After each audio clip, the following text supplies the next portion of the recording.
ഇത് ബാക്ക് വശമാണ്. മുമ്പേ തയ്ച്ച പോലെ തന്നെ എന്താ 1/2 ഇഞ്ച് തയ്യൽ തുമ്പിട്ട് അടിക്കണം. നിവർത്തിയിട്ടിട്ട് ഇത് ഫ്രണ്ട് വശം. വശത്തിൻ്റെ ഇവിടെ പോക്കറ്റിനാണ് ഇവിടെ പുത ഇട്ടിരിക്കുന്നത്.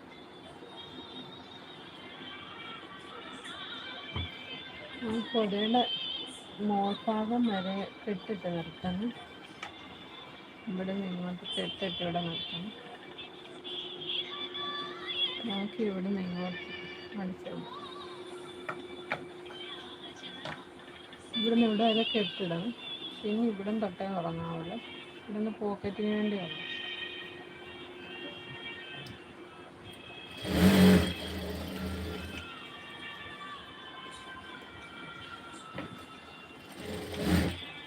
ഇപ്പോൾ താഴോട്ട് 1.5 ഇഞ്ച് തയ്യൽ തുമ്പ്